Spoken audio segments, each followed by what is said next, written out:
आइए प्रेम से भगवान का नाम लें। जय जय अम्बे जय जगदम्बे, जय जय अम्बे जय जगदम्बे, जय जय अम्बे जय जगदम्बे, जय जय अम्बे जय जगदम्बे, जय शिव शंकर बम बम हर हर, जय शिव शंकर बम बम हर हर, जय शिव शंकर बम बम हर हर, जय शिव शंकर बम बम हर हर, जय जय राधे जय श्री कृष्ण, जय जय राधे जय श्री कृष्ण, जय सिया राम जय जय हनुमान, जय सिया राम जय जय हनुमान, श्री राम जय जय राम, श्री राम जय जय राम, श्री राम जय जय राम, श्री राम जय जय राम, सच्चिदानंद भगवान की जय। धर्म की जय हो, अधर्म का नाश हो, प्राणियों में सद्भावना हो, विश्व का कल्याण हो, गौ माता की रक्षा हो, सनातन धर्म की जय हो। हर हर महादेव।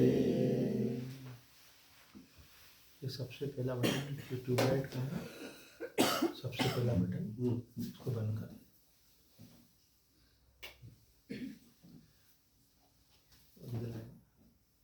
थोड़ा सा आगे खसका दे, पीछे थोड़ा और ठीक।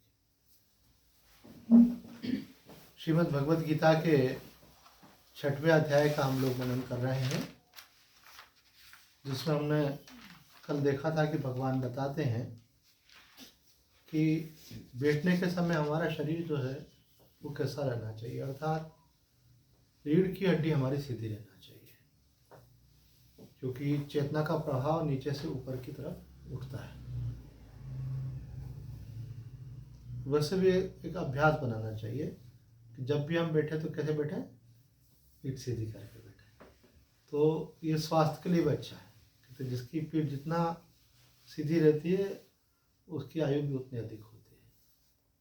एक बार हम ट्रेन में जा रहे थे, लोकल ट्रेन में, तो हमने कोई 70-75 साल के एक व्यक्ति को देखा।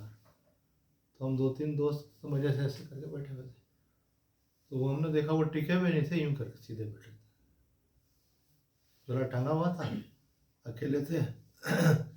एक स्टेशन से दूसरे स्टेशन आधे घंटे 1 घंटे का रास्ता था।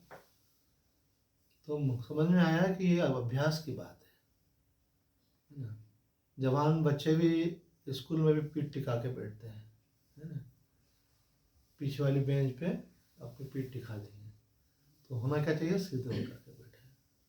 हमको याद है जब 10वीं कक्षा में पढ़ते थे तो एक हमारे अभ्यंकर सर थे, तो वो आते थे तो डंडा उनके हाथ में रहता था। केवल एक ही वो सबसे ज़्यादा बुजुर्ग संत थे, वो अपने मास्टर थे। तो वो बोले जिसने भी पीठ टिकाई मैं उसको डंडा मारूंगा। तो सब सीधे होकर बैठते थे। उनकी क्लास में सब बच्चे सीधी पीठ करके बैठते। तो भगवान यहाँ गीता में बोल रहे हैं ध्यान के लिए पीठ सीधी रख के बैठना चाहिए। समम काय शिरो ग्रीवम, उसको अचल और स्थिर रखना चाहिए। अचल और स्थिर इसलिए कहा कि शरीर भी स्थिर रहना चाहिए, उसके अलावा हमारी आँख की पुतलियाँ जो है कभी इधर देख रहे उधर देख रहे, मतलब चंचलता है। हाथ हमारे हिल रहे टुल रहे हैं, चंचलता है। कई लोग बात करते रहते हैं, हाथ पे हिलते रहते हैं उनके, कई बार उनको भी मालूम नहीं रहता है ना, हाथ में कोई चीज़ है उसको घुमा रहे हैं, की चेन घुमा रहे हैं। कई लोग पैर ऐसे ऐसे हिलाते रहते हैं। तो ये भी क्या है, मन का विक्षेप है, वो किसी रूप में वो प्रकट हो रहा होता है। तो ध्यान के लिए सब तरफ से मन को एकाग्र करना पड़ता है। तो भगवान कहते हैं अचल और स्थिर ना। जैसे पेड़ जो है अचल तो है पर स्थिर नहीं है, क्योंकि उसकी शाखाएं प्रशाखाएं हिलती हैं। तो आप ध्यान में बैठ गए, आप तो अचल हो गए, लेकिन ये हाथ पैर क्या है, आपकी शाखाएं हैं। तो बैठने के बाद यूँ करा, गर्दन करी, कुछ करा, और नहीं, एक बिल्कुल ऐसा मूर्ति की तरह बैठे। कोई दूसरा देखे तो उसको क्या लगे जैसे कोई मनुष्य बैठा हुआ है, नहीं मूर्ति बैठी हुई है, एकदम से शंका हो जाए, इतना स्थिर होकर बैठे। भगवान कह रहे हैं यहाँ पे इसके अलावा कि ऐसे आँख करके बैठे, मानो कोई दूर से देखे उसको लगे ये तो नाक को देख रहा है। अब नाक को देखना तो कोई अभिष्ट नहीं है। नासिका अग्र इव, शंकराचार्य जी कहते हैं मानो तो ऐसा लगे कि जैसे तो ये नाक को देख रहे हैं, देख नहीं रहे हैं, उनका ध्यान नाक पर नहीं है। आगे भगवान ने कहा है कि ध्यान में क्या करना है, अपने मन को आत्मा में स्थित करना है। तो आत्मा का तो कोई रंग नहीं है, कोई रूप नहीं है, तो उसमें स्थित कैसे करेंगे। तो आत्मा में स्थित करने का मतलब है कि संसार के किसी नाम रूप में अगर जा रहा है अपना मन, किसी भी वस्तु का ख्याल आ रहा है, किसी व्यक्ति का ख्याल आ रहा है, किसी घटना का ख्याल आ रहा है, तो उधर से मन को हटा लें, सब जगह से हटा लें तो शांत हो जाए। तो शांत होना ही अपने आत्मा में स्थित होना है, कुछ नहीं करना ही आत्मा में स्थित होना है। हम हर समय हमारे मन को कहीं कहीं लगा के रखते हैं, जब कुछ नहीं करेगा तो अपने मूल में लौट आएगा।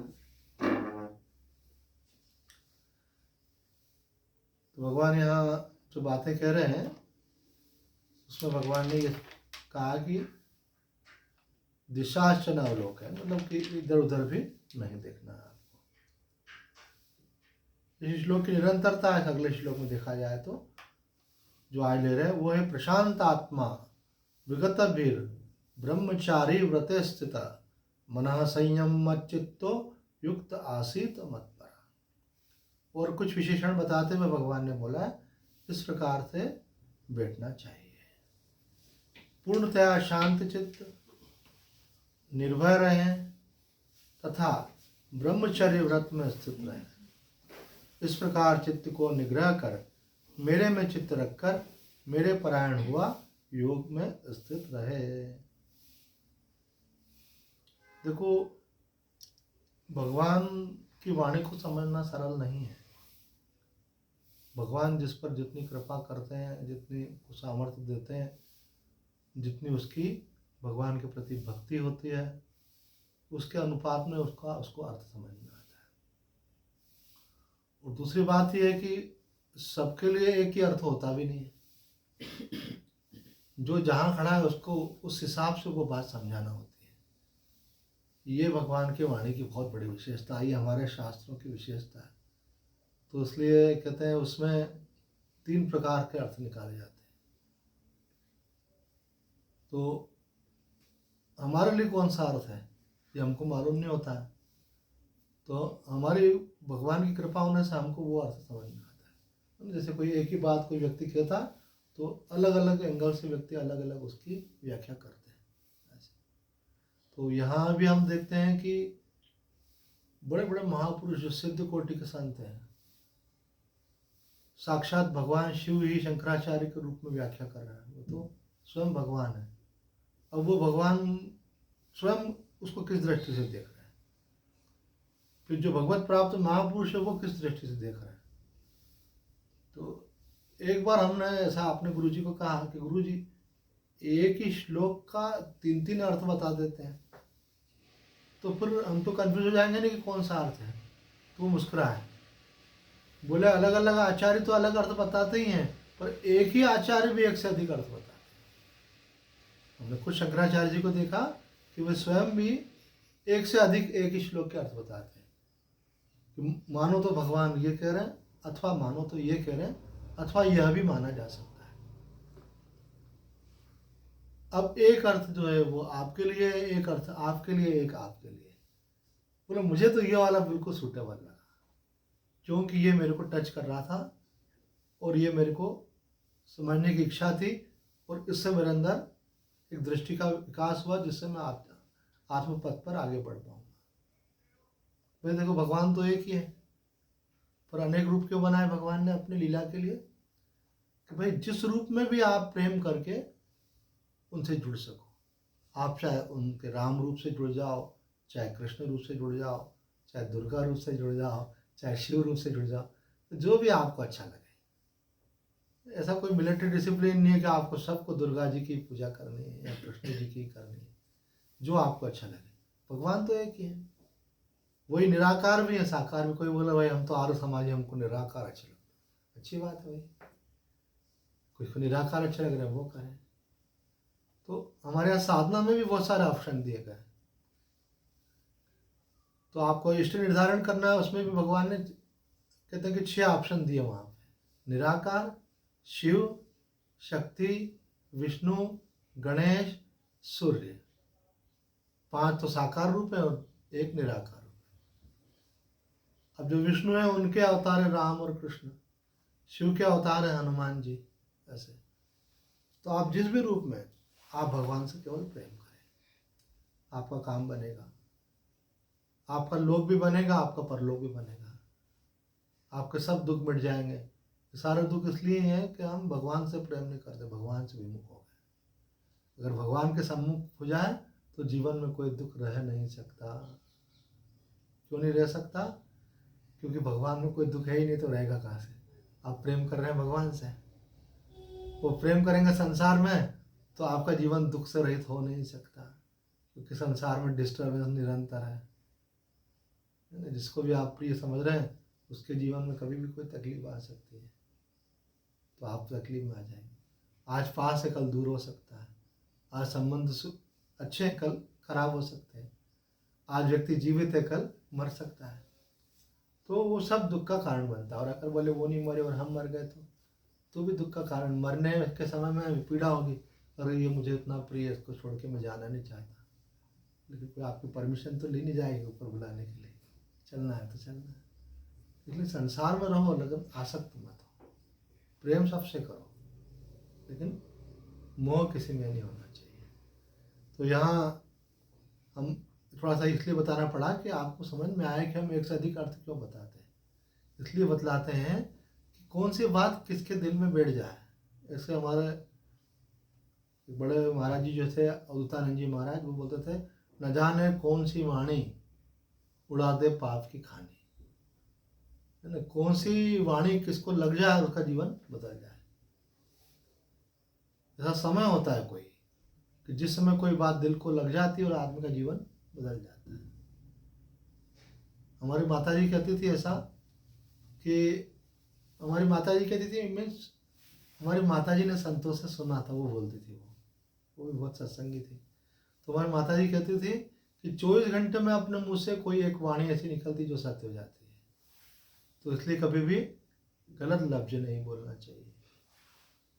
कभी कभी गुस्से में आके माता पिता ही बच्चे को बोलते हैं, तू तो ढोर ही रहेगा, है ना, तेरे को कभी अकल नहीं आएगी। है ना, कोई गलती करी तो डांट के बोल देते हैं। तो बोलो ऐसा मत बोलो, पता नहीं कौन सा वचन आपका सही निकल जाए। आपने तो नाराजी में बोला और आप ही जीवन भर दुखी हो जाएगा, ये मैंने क्या बोल दिया। एक बच्चा जो है अपने पिताजी से जिद कर रहा था कि मैं दोस्तों के साथ यात्रा पे जाऊंगा। तो पिता ने कहा कि बेटा अभी कोई जाने की ज़रूरत नहीं है। बहुत आग्रह करने लगा, रोने लग गया, जिद करने लग गया। बोले जा अपनी टांग छुड़वा के आ जाके, ऐसे गुस्से में बोल दिया। और हुआ यही, वो ट्रेन से उतरते समय गिर गया, उसकी टांग टूट गई। तो जीवन भर उनको इस बात का दुख बना रहा, अरे मैंने ऐसा क्यों बोल दिया। तो लोगों ने समझाया, अरे भाई वो तो आपके मुंह से निकल गया, होना होगा इसीलिए निकल गया। अरे बोले जो होना होगा, लेकिन मेरे मुंह से ऐसा क्यों निकला, मेरे को ऐसा नहीं बोलना चाहिए। इसलिए शास्त्र पढ़ने से ये भी शिक्षा हमको मिलती है कि हमारा सोच तो सकारात्मक रखना ही चाहिए, पर वाणी पर भी हमारा संयम होना चाहिए, वाणी से भी गलत नहीं होना है। अब जैसे अपन भाई बहन झगड़ा कर रहे हैं, तेना तेरी जैसे मेरे से नहीं पटती है ना, तेरे शादी कर लेगी तेरी पति से भी नहीं पटने वाली, गुस्से में बोल दिया। कोई उसके दिल में ऐसी भावना नहीं, वो तो चाहता है कि मेरी बहन सुखी हो, कोई भाई नहीं चाहता है ऐसा, पर आपने मानो में एक बददुआ दे दी उसको। इसलिए हमेशा अपनी वाणी पे भी संयम रखना चाहिए। तो यहाँ भगवान कह रहे हैं कि साधक को कैसे बैठना चाहिए, बोले प्रशांत आत्मा।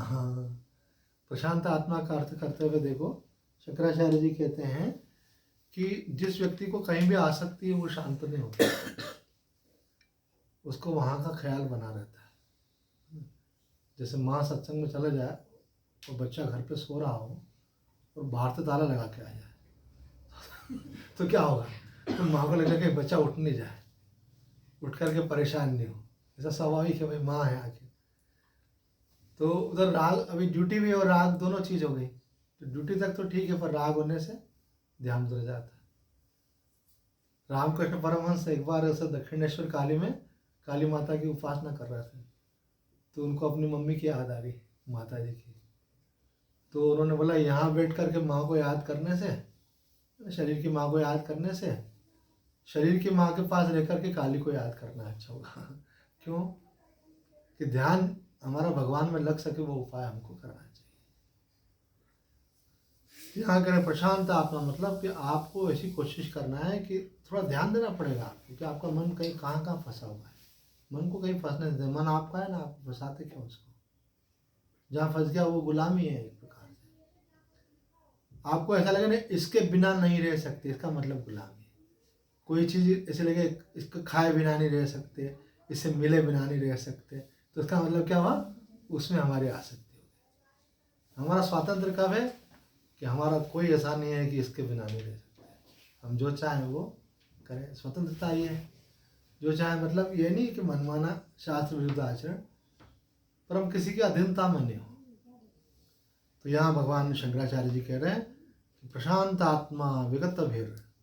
विगत अभिर का मतलब है कि आपके मन में किसी प्रकार का भय नहीं हो, निर्भय।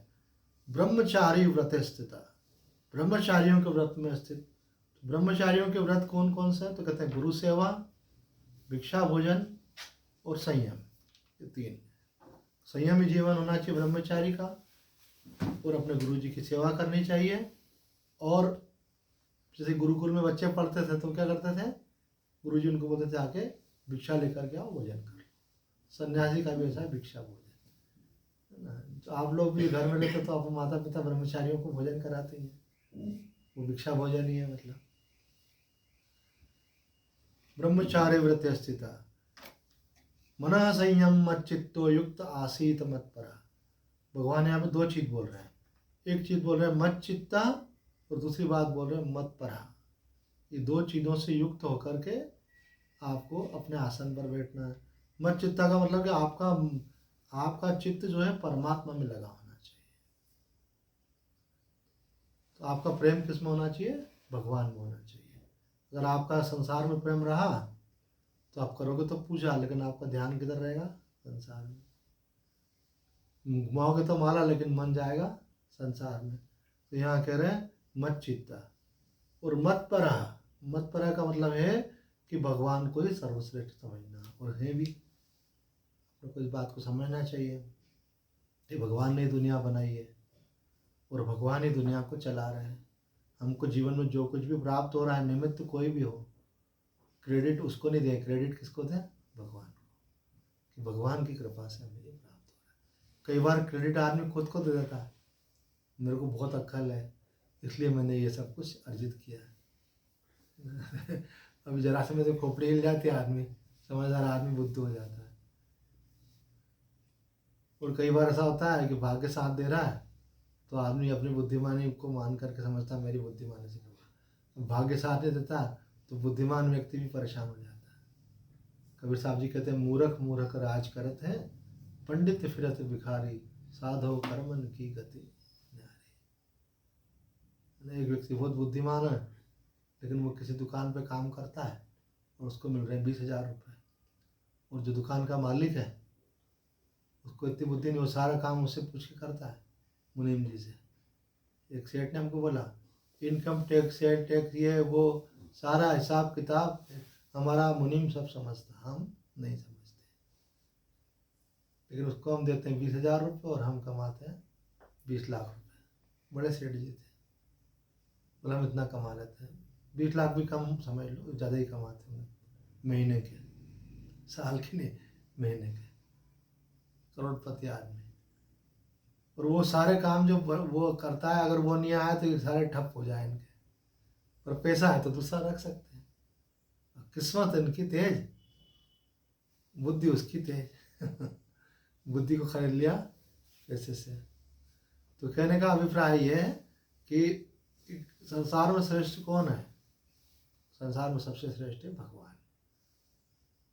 तो भगवान के प्रति आपकी महत्व बुद्धि भी हो और प्रेम भी हो। तो भगवान आदि शंकराचार्य जी महाराज कहते हैं कि कुछ लोग ऐसे होते हैं कि सबसे श्रेष्ठ तो भगवान को मानते हैं, लेकिन प्रेम अपनी पत्नी से करेंगे। बोले सबसे श्रेष्ठ भगवान है तो भगवान से ही प्रेम करो। बोले वो श्रेष्ठ तो वो है, लेकिन मेरे को अच्छी ये लगती है। लेकिन भगवान का भक्त ऐसा नहीं होता। भगवान का भक्त जो है भगवान को ही श्रेष्ठ समझता है और प्रेम भी भगवान से ही करता है। भगवान के नाते सबसे करता है, भाई भगवान के दिए हुए संबंध ये सारे मेरे। अब हम देखते हैं उड़िया बाबा जी ने बहुत सुंदर विस्तृत व्याख्या की है इसकी, और वो कहते हैं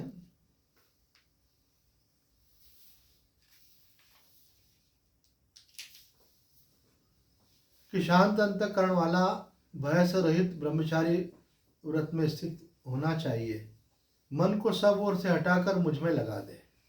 राग द्वेष उठते ही नहीं, उसमें राग द्वेष उठते ही नहीं, क्योंकि दृश्य का अत्यंता भाव हो चुका है। अब बोल रहे प्रशांत आत्मा का अर्थ कर रहे हैं कि किसका चित्त शांत हो जाएगा? कि जो बोलेगा संसार है ही नहीं, झूठा है, जो उसकी सत्ता को ही नहीं मानेगा, क्योंकि ये पहले भी नहीं था, आगे भी नहीं रहेगा, बीच में भी ये प्रतीति मात्र है। ये क्या है? बोले माया का खेल है। संसार एक जादू का खिलौना है, मिल जाए तो माटी है और खो जाए तो सोना है। आपको सोचो ना, जिन चीज़ों के लिए आप सोचते हो, थोड़ा सा अगर भगवान बुद्धि में प्रकाश दे तो ही पकड़ में आती है बात। इसका संबंध अकल से नहीं है, भगवान की कृपा से। जिन चीज़ों को भी आप अपना एक सेकंड में सारे छोड़ के निकल जाओगे, वो आप ही कहाँ है। जैसे मौत होती क्या होता है? चुपचाप से आप निकल जाते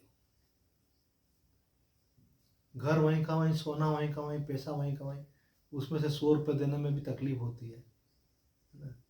5-5, 10-10 रुपये के लिए आदमी भाव करता रहता है, गरीब के साथ खींचतान करता है। ये नहीं सोचता है कि मेरे पास तो नोटों की गड्डियाँ पड़ी है, भाई चलो एक इसको भी दिया आपने, ये नहीं सोचता। दया धर्म भी भूल जाता है। ऐसा संसार मन लगा हुआ है। लेकिन एक सेकंड में सब रखा रहेगा, यही व्यक्ति चला गया। कितना ही कस के पकड़ो, लेकिन आखिरी में हाथ। एक व्यक्ति तो छोड़ के हरिद्वार चला गया, एक आश्रम में रहता था, तो बुखार आया, बुखार में अनकॉन्शियस हो गया। तो आश्रम वाले लोगों ने उसको हॉस्पिटल, रामकृष्ण आश्रम हॉस्पिटल वहाँ एडमिट करा। तो जैसे उसको चेतना ही वो, तो बोले मेरे अलमारी की चाबी कहाँ है। ऐसे कितना ही चाबी को पकड़ो, लेकिन जब शरीर छूटेगा तो चाबी छूट जाएगी। थोड़ा पहले छोड़ना सीखना है कि संसार झूठा है। ये रुपया क्या है? बोले पेपर की रद्दी है, सरकारी कागज है। ये भी इसको बहुत महत्व देंगे तो आपका परलोक बिगड़ जाएगा। इसमें आसक्त नहीं होना। देखो, अगर आसक्त नहीं होना तो उसके कोई प्रैक्टिकल उपाय होते हैं। हमारे धर्मशास्त्र में कहा, जितने व्यक्ति की आय हो उसका 10% उसको दान करना चाहिए। पर 90% में काम चल सकता है, जितना भी मिल रहा है अपने को। किसी को 1 लाख मिल रहा है, किसी को 50 लाख मिल रहा है, तो 10% दान कर दो। कहाँ कर रहे हैं वो आपके ऊपर है। पर दान का मतलब दान होता है ना। एक हमारा एक मित्र थे, वो बड़े कंजूस थे। तो उसको अक्सर बात होती, मैंने कि यार तेरे को ब्रह्म ज्ञान नहीं हो सकता, तेने संसार को बहुत कस के पकड़ा हुआ है, तेरे से बिल्कुल छोड़ा नहीं जाता। अरे यार तुम मेरा झट मत किया करो, हमेशा ऐसा बोल देते। तो एक दिन बोला, मैंने तो सोने की अंगूठी दान कर दी। मैंने, क्या बात कर रहा है, सूरज किधर से निकला आज? तो मैंने बोला, ये तो बता किसको करी? बोला, मैंने सिस्टर को कर दी। उसकी सिस्टर उससे बड़ी, तो वो सबसे ज़्यादा प्यार करती है उसको। थोड़े दिन बाद मालूम पड़ा सिस्टर ने उसको कर दी। मैंने कहा सही जगह पे, घी डोला तो खिचड़ी में। कोई इधर उधर नहीं गया भैया। एक बहन थी, वो बहुत उनको प्रेम करती थी, बहुत ध्यान रखती थी उनका। वो भी आध्यात्मिक थी, ऐसे अच्छे भाव थे उनके। तो एक बार उनका टेप रिकॉर्ड खराब हो गया। तो उस जमाने की बात बता रहा हूँ, हम पुराने आदमी तो पुरानी बातें बताएंगे। तो 700 रुपये का था वो उस समय, वो 600-700 रुपये। तो इन्होंने अपना वाला टेप रिकॉर्ड उनको दे दिया। इनका भी लगभग उतनी कीमत का था। तो उन्होंने ठीक कराने दिया कि नहीं दिया मालूम नहीं, इनका वाला वो लौटाया ही नहीं इनको। तो मैंने बोला, सच है बताना, अपने परिवार के अलावा तुम्हारे किससे प्रेम है?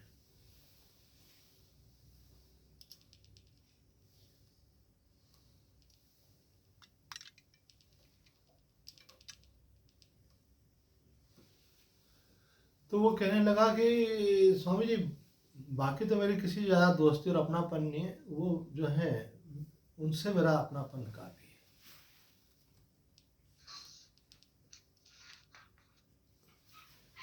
तो मैंने कहा तुमको ये अखरता होगा, उन्होंने तुमको लौटाया नहीं अभी तक। बोला हाँ वो मेरे को कई बार ख्याल आ गया। मैंने कहा मुझे मालूम था।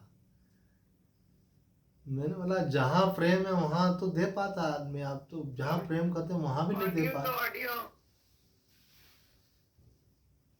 तो हमने कहा कि भाई जहाँ प्रेम होता है वहीं छूटता है व्यक्ति से।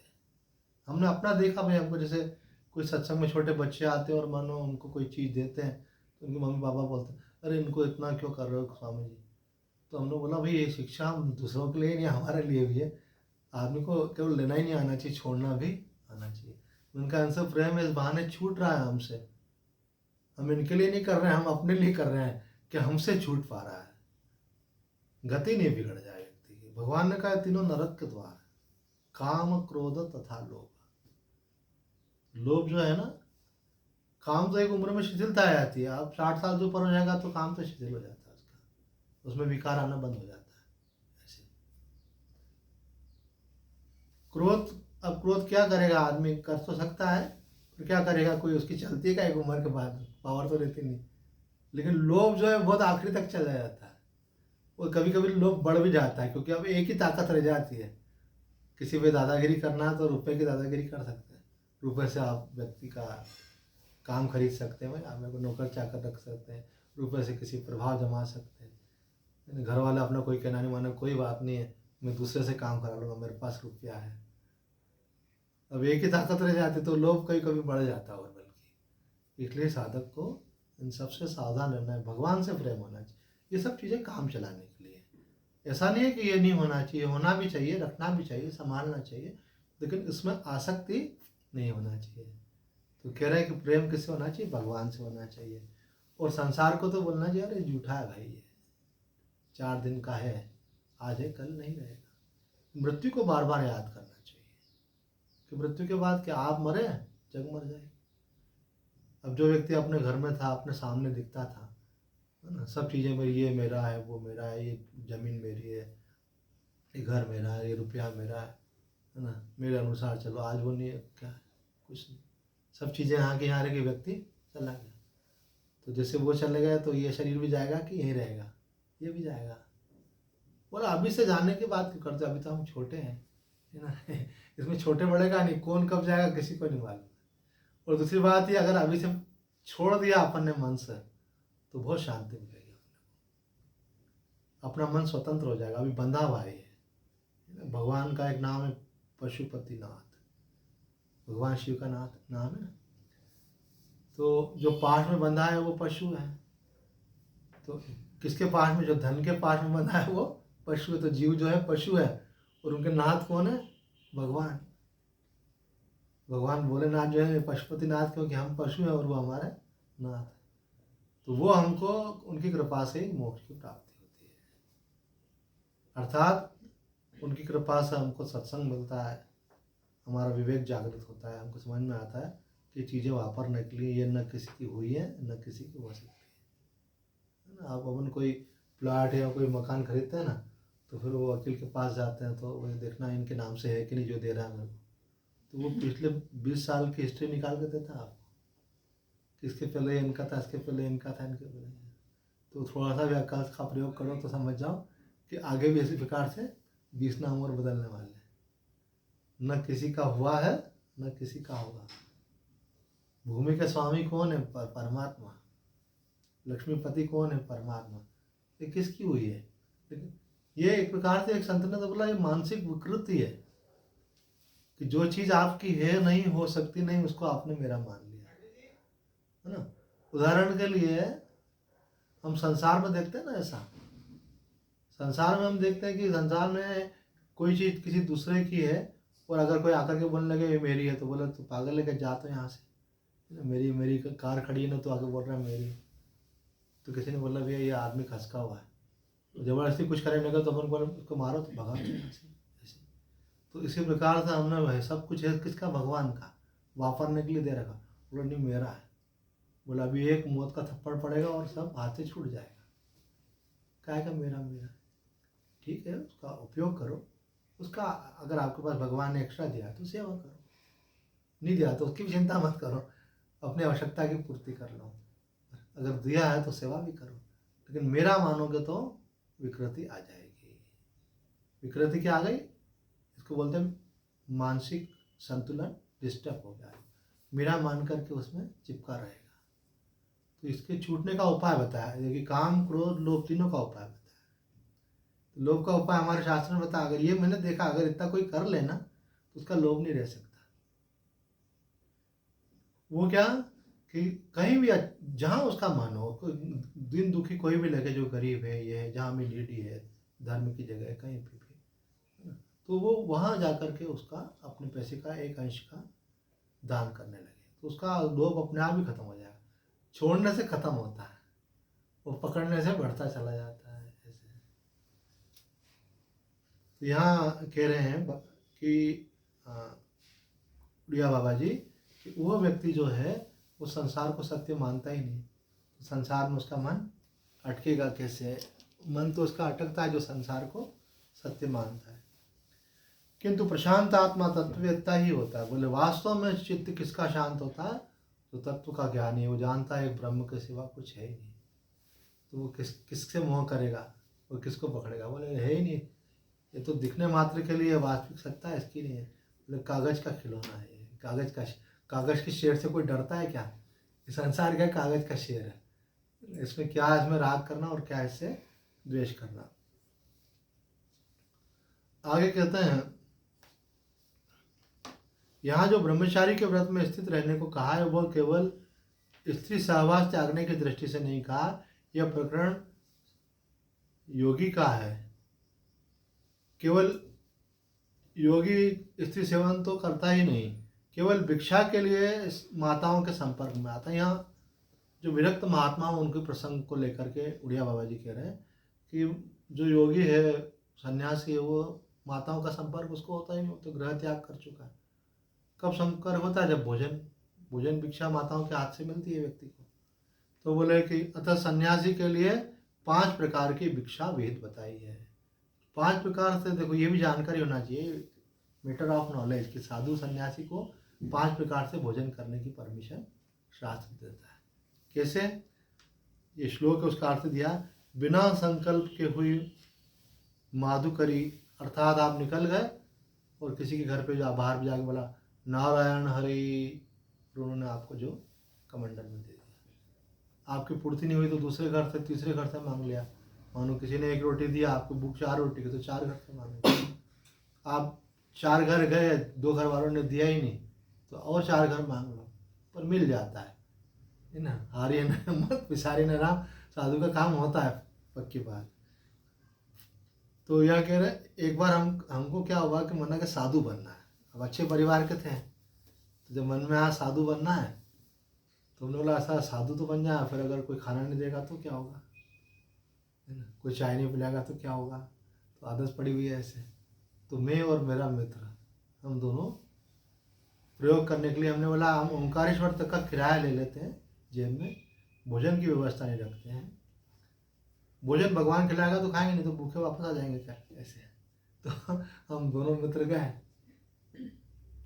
तो वहाँ पहुँचे, कथा तो लंबी हो जाएगी। तो एक चाय वाले को बोला भाई चाय पिलाओगे? बोले हाँ, क्यों नहीं पिलाएंगे। तो हमने बोला पैसे नहीं है। तो वो बोले फिर क्या मतलब है, आगे बढ़ो। तो थोड़ा और आगे गए, फिर भगवान के दर्शन कर लिए ओंकारेश्वर जी के। फिर गए तो वो मार्केट था, वहाँ से जा रहे थे हम, तो वहाँ पे एक होटल वाला था, वो आवाज़ दे रहा था आइए आइए, वो बहुत सारी जो बनाया होगा ना वो सब चीज़ें बोल रहा था, तो ये लीजिए वो लीजिए, हाँ बढ़िया भोजन। तो वो मेरी तरफ आइए आइए, तो मैंने कहा आ तो जाए, लेकिन पैसे किसके पास। जानबूझ के बोला ये कोई तो भोजन कराए हम। तो उन्होंने मेरा हाथ पकड़ लिया, बोले महाराज जी पैसे कौन मांग रहा है, आप तो आइए। सफ़ेद धोतियाँ पहनी हुई थी, पहली बार निकले थे, वो साधु बने नहीं थे, बनने के पहले की बात बता। उनने हाथ पकड़ लिया, अंदर ले गया। जैसे घर में कोई महिला अपने पति को खिलाती है ना प्यार से, ऐसे उसने बाफला चूरा, उसमें घी डाला और शक्कर डाला। बोला महाराज जी अब खाइए, देखो कैसा मस्त है। फिर कुछ लेके आया, फिर कुछ लेके आया, ऐसे 4-5 आइटम खिलाया उसने। वो सस्ते ज़माने की बात है, आज से 35-40 साल पुरानी। और बाद में उन्होंने 1 रुपया दक्षिणा भी दी। उस समय चाय आती थी 25 पैसे की केवल, वो ज़माने की बात। तो 1 रुपया दक्षिणा दी, पैर भी पड़े। वो फिर बोलता है कि आपको देख के लग रहा है कि आप अभी नए नए साधु बने। तो हमने बोला, हमने कहा आज ही बने। तो वो भी हंसा, बोले बहुत बढ़िया मार्ग है ये, आप सही मार्ग पर चले हो, जितने दिन ओंकारेश्वर में रहो भिक्षा मेरे यहाँ से कर। और उस समय उसने पूछा कि आप कथा भी करते हो क्या? हमने बोला अभी तो हमको कुछ भी नहीं आता। तो बोले महाराज जी आप तो जितने दिन भिक्षा करने मेरे इधर आ जाया करो। तो हमको क्या हो गया, कॉन्फिडेंस हो गया कि देखो अपन भगवान के लिए निकलते हैं तो भगवान अपनी व्यवस्था आगे से करता है। फिर हम एक आश्रम में पहुंचे। फिर पहले तो 25 पैसे मिले थे ना, सुबह से चाय नहीं पी थी, चाय पीने की आदत थी। तो खाना खाने के बाद चाय पी, मैंने कहा थोड़ा सिर थोड़ा ठिकाने पे आया। और उसके बाद में फिर हमने उस चाय वाले से पूछा, यहाँ ऐसा कौन सा आश्रम है जहाँ बिना पहचान वाले को भी ठहराते? बोला हाँ एक आश्रम है, उसको बोलते हैं 4 संप्रदाय आश्रम। तो उस आश्रम में पहुंच गए। उन महाराज ने भी देखा, देख के लगते तो नहीं साधु, नया नया चेहरा तो बढ़िया लाल हो रहा है इनका, गाल पूरे भरे हुए हैं। बोले साधु हो तो ठीक है, एक दिन रुक सकते हो। मैंने बोला अरे एक दिन की तो दे दी परमिशन, चलो आज तो रुको, कल का कल देखेंगे, हमको कौन सा जीवन भर रहना था। उधर मम्मी इंतजार कर रही होगी घर पे। तो फिर बोला भैया खाना वाना बनाने वाला कोई नहीं है, खुद ही बनाना पड़ेगा। अब हमको तो बना बनाया खाने की आदत घर में, बहनें माएँ भाभी घर में सब ऐसे। तो एक साधु और बोला, तुम फिक्र मत करो, मैं ऐसा खाना खिलाऊंगा कि उंगलियां चाटोगे, लेकिन तुम मेरे को जो बोलूँगा मेरे को करते जाओ, तो मतलब मेरे को हेल्प करो ऐसा। मतलब हमने बोला हाँ हाँ ठीक है। हम दोनों के साथ हो गए। उन्हें वो जोड़ बोले कुकर में भी वो दाल नहीं बनती, वो दाल खिलाऊंगा मैं आपको बना करके। उसके बाद हमने बोला यार हम तो अभी निकले हैं कि साधु बनने के बाद कैसा होता है, तो हमको ऐसा विश्वास हो जाता, हम सब छोड़ छाड़ के माया फिर भगवान की भक्ति में लगना चाहते हैं। बोले ये बात है क्या, तुम मेरे साथ रहो, तुमको मांगना ही नहीं पड़ेगा, 3 महीने तक तुम मेरे साथ रहोगे, देखोगे तो तुम्हारी ट्रेनिंग हो जाएगी अपने आप। बोले 3 महीने तक मैं तुमको लेके चलता हूँ साथ। बोले खाना खिलाने की गारंटी मेरी। तो सेठ आदमी गारंटी नहीं देता है, और वो साधु गारंटी दे रहा है जो खुद भिक्षा करके खाता है। बोले मेरे को मालूम है भिक्षा इतनी मिलती है कि अपन जितनी चाहो उतनी मिलती है, एक आदमी की चाहो तो 3 आदमी की चाहो। बोले कोई दिक्कत नहीं। वो हमारा दोस्त था, उसको थोड़ा सा वो मन में ज़्यादा टेंशन हो गया ये सब देख करके। करते करते हर कोई थोड़ी झेल सकता है, हमारा तो मन पूरा अंदर से तैयार था कि मुझे साधु बनना ही है, तो बनना ही है। तो एक थॉट आया था, तो मैंने कहा चलो इसको प्रयोग करके देख लें। तो उसको ज़्यादा टेंशन होने, उसको बुखार आ गया। तो मैंने कहा चल रहा है ये बाबा जी मिलकर इनके साथ चलते हैं, और थोड़ा ट्रेनिंग लंबी अपना प्रोग्राम जो ये प्रयोग है इसको एक्सटेंड कर देते हैं लंबा। और उन्होंने यार तेरे को जाना तो जा, मैं तो वापस जाऊँगा। तो मैंने बोला नहीं हमारे गुरु भाई हैं, अब ये अकेले जाए तो अच्छा नहीं, बुखार भी आ गया इनको। फिर उनके साथ हम भी आ गए। फिर हमने पूज्य स्वामी कृष्णानंद जी महाराज को बताया, तो खूब हंसे वो। और उन्होंने बोला कि अगली बार जाओ तो जाने का किराया लेके जाना, इधर से आने का किराया भी मत लेके आना। तो वो उतना ही भरोसा ना हो कि किराया भी कोई देगा नहीं, तो वहीं पर रहेंगे। देखो बोले भरोसा करना है पूरा करो। ऐसे एक प्रसंग जो है योगी कथामृत में भी आता है कि योगानंद जी के भाई ने कहा कि तुम बोलते भगवान करता है, तो बोले भगवान करता है कि अपन खुद करते हैं, कैसे मालूम पड़े। तो उनको साथ लेके गए, वृंदावन पहुंचे तो वहाँ एक महारानी का कोई सेवक था, वो आके खड़ा हुआ था।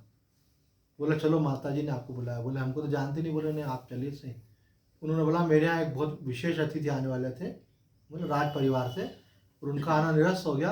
रात्रि को मेरे को स्वप्न आया कि कोई सन्यासी आ रहे हैं, ऐसे इस प्रकार के दिखते हैं, तो मैंने इसलिए सेवक को भेजा था कि आप हमारे यहाँ पूजन।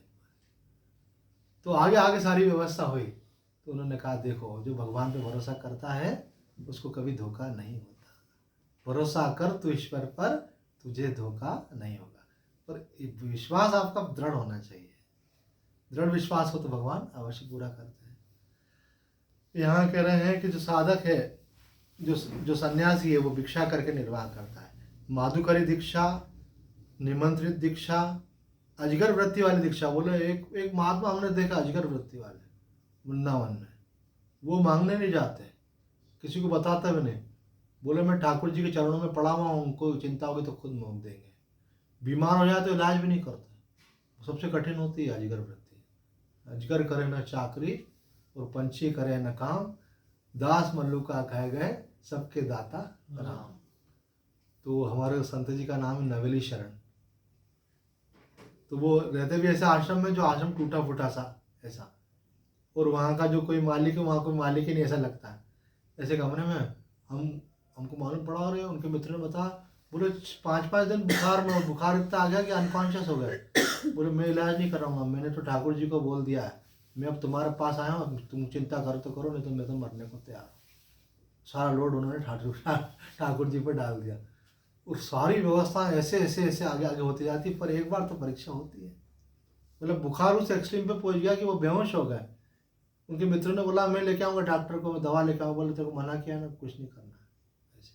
बोले तो बहुत पक्के हैं ऐसे, बड़े विद्वान हैं, बहुत राधा रानी के बहुत परम भक्त हैं।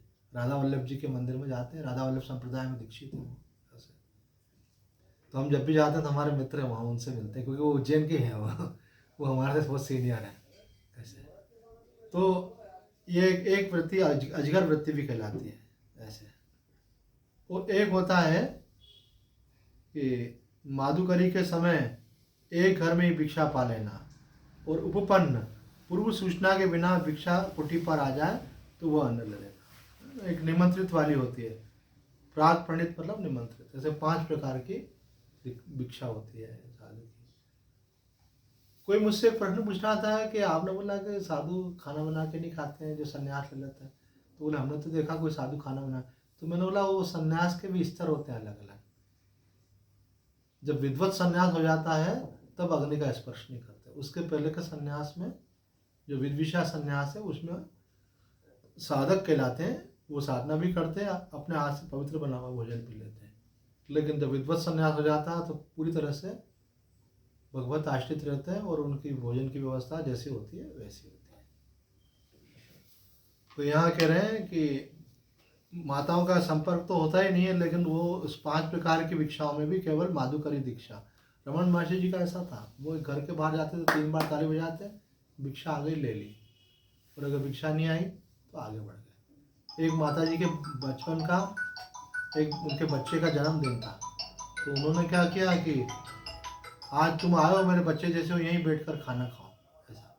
तो महर्षि जी का तो नियम नहीं था, वो थे आयु उनकी ऐसी थी 18-20 साल की, पर वो बैठ के खाते नहीं थे, वो हाथ में भिक्षा लेते थे, हाथ में खाते थे, विरक्त भाव में रहते थे ऐसे। तो उन्होंने बोला नहीं बैठ के नहीं खाएंगे, तो बोला नहीं देना फिर जाओ। तो उन्होंने कहा एक व्यक्ति को लगा दिया पीछे, देखना कोई दे रहा है कि नहीं दे रहा है इनको। तो महर्षि को मालूम पड़ गया कोई मुझे फॉलो कर रहा है पीछे से, कि वो देख रहा है कि मेरे को कैसे मिलती है कि नहीं मिलती। पर उनको इनसे मतलब नहीं था, उनको फिर दूसरे घर से मिल गई, उन्होंने पा लिया ऐसा। तो महर्षि बोले कि मैं उस समय राजाओं का राजा अनुभव करता था। भिखारी होना अलग बात है और साधु बन के भिक्षा करना अलग बात है। सारा जगत आपका है, ये तो बेवकूफ़ है वो लोग जो घर को अपना मानते हैं, अज्ञानी है। घर किसका है? भगवान का है। भगवान के नाते हर घर किसका है? आपका ही घर है। आपके बाप का घर आपका होता है कि नहीं? तो आपका बाप कौन है? भगवान। सारे घर किसके हो गए? आपके।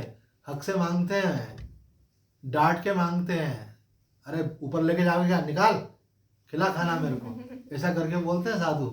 ये फक्कड़ी साधु जो होते हैं ना, बड़ा ऐसा। उनको उन्होंने बताया कि उन्होंने वामदेव जी महाराज ने बड़े बड़े सेठ से हाथ जोड़ के खड़े रहते थे, ढंग से खड़ा रहे। वो जानते हैं विरक्त महापुरुष है, इनका हाथ लग जाए तो कल्याण हो जाएगा, और डांट दे तो बर्बाद हो जाएंगे। बोले महाराज जी क्षमा, गलती हुई, क्षमा करना है। ये महापुरुषों की बात बता रहे, साधारण साधु की बात नहीं। वामदेव जी महाराज ज्यादा विरक्त मंडली इनकी चलती थी, पैदल घूमते थे, संग्रह कुछ नहीं रखते थे। तो अखंडानंद जी महाराज कहते हैं कि गांठ में पैसा नहीं हो और भगवान में विश्वास हो, देखो आगे आगे कैसी अवस्था होती है। अब पहले व्यवस्था आप करके चलोगे तो मालूम कैसे पड़ेगा। ये बात आपने तो अनुभव किया एक बार यात्रा का, कैसे आगे आगे व्यवस्था होती है। भगवान के भरोसे रहने से सब अच्छा होता है, और अपने भरोसे रहने से नैया हमेशा हिलती रहती है। तो यहाँ बोल रहे हैं कि वो व्यक्ति ब्रह्मचारी व्रत में स्थित, अर्थात वो संपर्क से दूर रहता है। वैसे ब्रह्मचारी व्रत के लिए तो हमारे गुरुजी ने एक सबसे बढ़िया बात कही थी कि एकांत में स्त्री से अगर बातचीत नहीं करो तो आप ब्रह्मचारी व्रत का निर्वाह हो जाता है आपका। बातचीत होती है एकांत में तो बात उसके बाद आगे बढ़ेगी, अगर बात ही नहीं होगी तो बात खत्म हो जाएगी। पर ब्रह्मचारी व्रत का अर्थ केवल यही नहीं किया, यहाँ पे कहा है कि हमारे सारी इंद्रियां जो है वो ब्रह्म में ही चरण हो, अर्थात आंखों से भी, कान से भी, नासिका से, जिह्वा से, त्वचा से हम संसार के किसी प्रकार का सुख नहीं ले, कोई सुखा सकते नहीं हो हमको, कोई भोगा सकते नहीं हो हमको। हमारा निरंतर चिंतन भगवान का ही हो, परमात्मा का ही हो, ब्रह्म का ही हो, तब वो वास्तविक ब्रह्मचारी कहलाता है। क्योंकि ब्रह्मचारी शब्द का वास्तविक अर्थ वही होता है ब्रह्म में ही जिसका चरण हो रहा है, मतलब चिंतन हो रहा है। अब यहाँ पे बहुत सारी बातें कही बाबा ने, तो ये सन्यासी के विषय में बहुत सारी बातें कह दी। आगे बोलते हैं मना संयम। मना संयम का एक सबसे बढ़िया तरीका जो अपन ध्यान में बताते हैं ना, कि मैं मन का साक्षी हूँ, मैं मन का साक्षी हूँ, ऐसा भाव रखें, अर्थात क्षण क्षण में आत्मा कारवृत्ति करता रहे, क्योंकि ऐसा अभ्यास ही अग्निहोत्री को भी पवित्र कर देता है। बोले अगर आप ऐसा अगर रखेंगे कि जो भी मन में विचार चल रहा है मैं उसको जानने वाला हूँ, ऐसा होने से आपका मन अपने आप आपके वश में हो जाएगा। आप मन को किसी से रोको मत, बल्कि मन जहाँ भी आ रहा है जाने दो, आप मन को देखो। एक व्यक्ति बोले मेरे को अमुक चीज में आकर्षण होता है, तो संत ने बताया आकर्षण किसको होता है, मन को होता है ना। तो तुम वस्तु को मत देखो, तुम मन को देखो, तो मन अपने आप तुम्हारे वश में हो जाएगा। मत परा, मेरे में ही निरंतर चित्त रखे, ऐसा योग ब्रह्मचर्य में स्थिरता के बिना नहीं होता, क्योंकि वायु कुपित होने से रोग आदि की आशंका होती है। इंद्रियों का अपने विषयों के प्रति स्वाभाविक आकर्षण है, इंद्रियों का आधार प्राण है, अतः विषयों की आसक्ति छूटने के लिए प्राण को वश में करना चाहिए। प्राण वश में हो जाएंगे प्राणायाम के द्वारा, तो बोले कि अपने आप मन आपके वश में हो जाएगा। अब इसमें मधुसूदन सरस्वती जी ने भी कुछ अच्छी बातें कही हैं, पर समय को देखते हुए यहाँ विराम देते हैं और कल उसकी चर्चा करते हुए अगले श्लोक में प्रवेश करेंगे। आइए प्रेम से भगवान के नाम में श्रीमन्नारायण नारायण नारायण, श्रीमन्नारायण नारायण नारायण, भजमन्नारायण नारायण नारायण, भजमन्नारायण नारायण नारायण, श्रीमन्नारायण भवतारायण, श्रीमन्नारायण भवतारायण, श्रीमन्नारायण नारायण नारायण, श्रीमन्नारायण नारायण नारायण। सच्चिदानंद भगवान की जय।